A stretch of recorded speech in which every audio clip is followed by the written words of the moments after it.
Алматы облысының Еңбекші Қазақ ауданының Шелек ауылында кикбокстан әлем кубогының иегері, 2 дүркін Еуропа чемпионы, Азия чемпионы Елмұрат Қайыржановтың жүлде үшін бокстан жасөспірімдер арасында дәстүрлі республикалық турнир жалауын көтерді.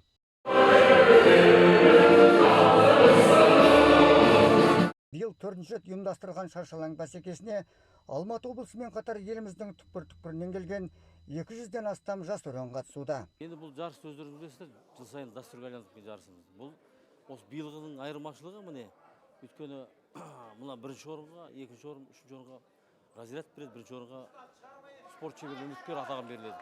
Осындай жарыстар көп болсын, осы ауданнан әлемді бағындыратын олимпиада чемпионы шыға берсін.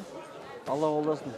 Осы көктөбе желбірететін осы Шелек ауданынан жақсы азаматтар шыға берсін деп ойлаймын.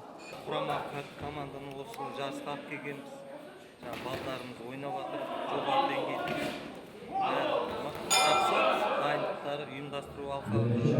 Үлкен рахмет. Сондықтан бәсекелестік өте жоғары деңгейде. Жарысқа қазір 200-ге тарта спортшы келіп отыр, бүкіл Қазақстан түкпір-түкпірінен. Енді мына 2005-2006 дейді. Кадеттер дейді ғой, бұл кадеттерге бұл жарыс көп жарыс жоқ болып жатқан соң, осы аурудың көп тарауына байланысты еш жерде жарыс өтіп жатқан жоқ. Соған байланысты кішкене Аллаға шүкір қазір ашылып, балаларымызға жарыс керек болып жатқанда как раз осы жарысымыз өтіп жатыр. Бүгінгі Елмұрат Қайыржановтың жүлдесіне турнир жақсы өтіп жатыр. Десеңіз бүкіл Қазақстанның облысынан келіп жатыр. Мінекей тәжірибелері жақсы қарап отырмыз, балалары жақсы дайындықта.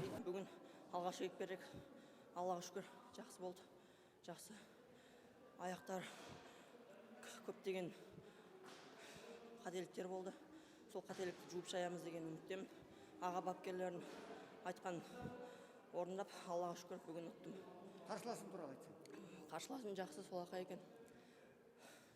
Өзімен жақсы істейді. 4 күнге созылған турнирдің жеңімпаздары мен жүлдегерлері 12 маусымда белгілі болады.